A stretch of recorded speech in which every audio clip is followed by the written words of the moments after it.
국내 힙합 시장의 파이가 폭발적으로 성장했던 시기, 그 중심엔 여러 인물들이 있었지만 창모를 빼놓기 섭하죠. 그러나 그가 국가의 부름을 받고 커리어에 1년 6개월이란 공백기가 생겼을 때 힙합씬은 침체되어 간다는 말이 꾸준히 나올 만큼 암울한 상황에 빠져 있었어요. 뭐 개인적으로 올 한 해만큼 최근 힙합씬의 열기가 활발했던 적이 있었나 싶긴 한데, 아무래도 차트인된 곡이 극소수였기 때문에 보이는 것에 주목하는 대중들은 힙합이 죽었다고 한 거죠. 하지만 창모의 복귀는 그 상업적인 결과에 아쉬운 점을 충분히 메꿀 수 있을 것으로 보입니다. 지금까지 히트시킨 곡들만 겁나게 많고 국내 힙합 최전성기의 정중앙엔 언제나 창모가 있었으니까요. 그만큼 창모는 국내 힙합씬에 있어 정말 특별한 존재라고 할 수 있습니다. 오늘은 그런 창모였기에 가능했던 그의 여러가지 파급력을 알아보도록 하죠.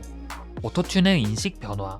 먼저 창모는 오토튠에 익숙한 시대에 살았어요. 2008년 릴웨인의 롤리팝, 2010년 빅뱅과 21의 합작 싱글, 그리고 카니의 전설적인 4집, 특히나 자신의 음악에 카니가 70%는 차지한다고 밝힌 창모였기에 오토튠은 그의 커리어에 있어 빠질 수 없는 장치였죠. 창모는 정식 앨범을 발매하기 전부터 믹스테이프에서 오토튠을 꾸준히 사용해 왔으며 이는 가장 최근 작품 언더그라운드 락스타로까지 이어졌어요. 지금이야 오토튠을 쓸 거면 창모처럼 써라, 이런 말이 생겼을 정도로 그는 한국 오토튠에 큰 영향을 끼쳤지만 이런 말을 듣기까지 오랜 비판과 증명의 시간을 가져야 했죠. 그러나 사실 창모가 여지껏 오토튠을 쓰는 방식을 보면 오토튠을 단지 음정을 조절하는 프로그램이 아닌 그 이상의 것으로 다뤘다는 생각이 드는데요. 창모를 세상에 알린 첫 EP 돈벌시간2에서 그 점이 도드라지죠. 오토튠을 활용해 추임새와 더블링을 치고 의도적으로 음을 늘려 듣는 포인트를 살리며 잔잔한 곡의 감성을 더 극대화시켰어요. 처음에 오토튠 떡칠된 앨범이라며 깔기도 했지만 지금은 창모를 대표하는 앨범 중 하나일 정도로 상징성을 갖췄다 할 수 있죠. 이 앨범이 발매된 이후를 기점으로 많은 래퍼들이 오토튠을 사용하기 시작했다 해도 과언이 아닐 정도로요. 오토튠의 남용은 양산형 음악을 생산하고 단발성에 그친다는 단점이 있습니다.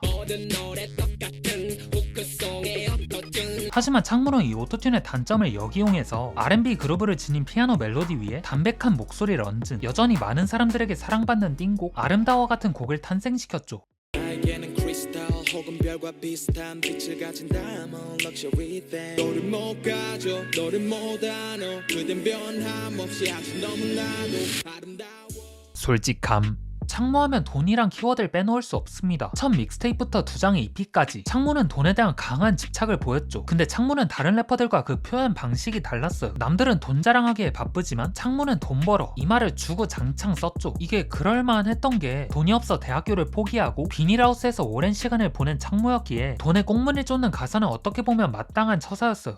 어떤 것도 날 못 막어 씨발 돈 벌어 나 고기만 받듯이 이 안에 인생 바꿔내마 그리고 페북 트위터 인스타에 해시태그 돈 벌어 무척 글쎄 돈 벌어 외치는 이들 매일 늘어. 덕소도 마찬가지죠. 창모가 꿈꾸는 삶은 서울에서 살아가는 거였어요. 때문에 초창기 작업물에서 서울을 시기하면서도 동시에 동경하는 가사들을 엿볼 수 있습니다. 그러나 아프지만 자신의 어린 시절이 담겨있는 덕소란 동네에 대한 자부심을 과시했고 산아래 덕소란 곡에서는 덕소만 무려 19번을 외쳤다고도 하죠. 제이통이 부산을 대표하는 래퍼인 것처럼 창모는 덕소를 대표하는, 나아가 덕소하면 창모가 가장 먼저 생각날 정도로 외인 문화의 로컬라이징에 성공한 사례로 보여져요. 이처럼 창모가 지겹도록 말한 돈과 덕소란 키워드가 사람들에게 피곤한 소재거리로 다가오지 않고 여전히 긍정적으로 여겨지는 건 그의 솔직함이 그 안에서 살아 숨쉬기 때문이지 않나 싶네요.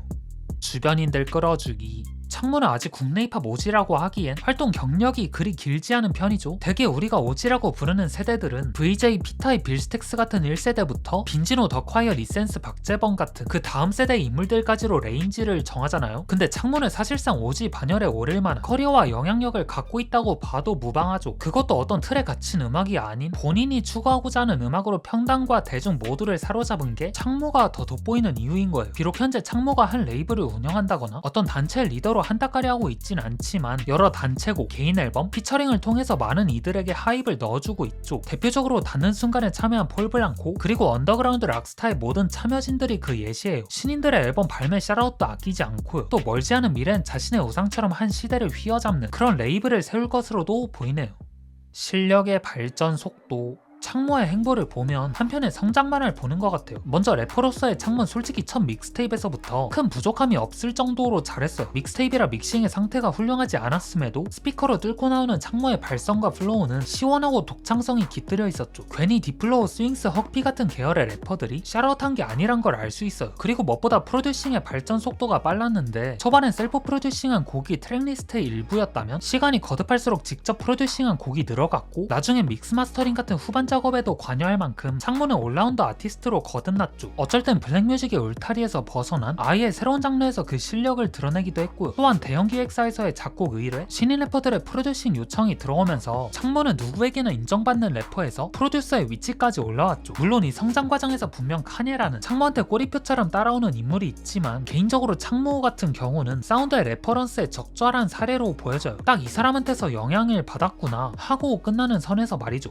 미디어에서 벗어난 성공, DPR 라이브, 어네듀, 창모 이들의 공통점은 미디어의 큰 혜택 없이 음악으로 성공한 몇 안 되는 래퍼들이란 거예요. 물론 미디어의 버프를 받았다고 해서 그들의 음악이 구리게 되는 건 아니에요. 하지만 미디어를 타지 않고 음악적인 성과를 거뒀다는 건 그 사람들의 음악이 대중들에게 통할 만한 뭔가가 있고 그 완성도 역시 걸출하다는 증거를 할 수 있죠. 또 그들만이 가진 아티스트로서의 이고가 확고했기에 큰 사랑을 받았다 보여져요. DPR 라이브는 화음과 그루브, 어네듀는 기믹형 가사와 재치, 창모는 감성과 타격감. 이들은 자신을 대변할 수 있는 키워드를 갖고 있으며 동시에 이것들을 매우 잘 소화하기에 각자의 분야에서 최고라 불릴만 하죠. 그 프라이드 역시 그들이 누릴 몫이고요. 게다가 쇼미더머니가 잠정 중단된 지금 신인 래퍼들은 크게 주목받을 자리가 사라진 만큼 미디어의 흐름을 타지 않고 성공한 래퍼들이 더 대단하다고 느껴지는 요즘이네요. You know I can paint the world sitting there in black and gold. You the perfect chemical. 나는 또 돈 벌러 가야 돼. 막을 하나 더 사야 돼. 여자애들이 다 좋아해. 행운으로 가득 차. 이 도시에 나 외치고 덕소에서 꿈과 돈을 쫓던 창모는 어느덧 한국 힙합에 없어서는 안 되는 커다란 존재가 되어버렸어요. 창모처럼 대중과 매니아층 모두를 납득시키는 그런 아티스트가 좀처럼 나오기 힘든 것이 그가 특별한 이유라고 할 수 있겠죠. 제대 후 바쁜 일상을 보내고 있는 창모, 벌써부터 콘서트를 열고 피처링에도 참여했으며 새 EP 몸풀시간 발매를 예고하면서 벌써부터 존재감을 뿜어내고 있는데요. 이제 앞으로의 행보에 그 어떠한 장애물도 없는 그가 어떤 무브와 영향력을 행사할지 그 기추가 주목이 되네요. 그럼 오늘 영상은 여기까지고요. 전 다음에 올게요.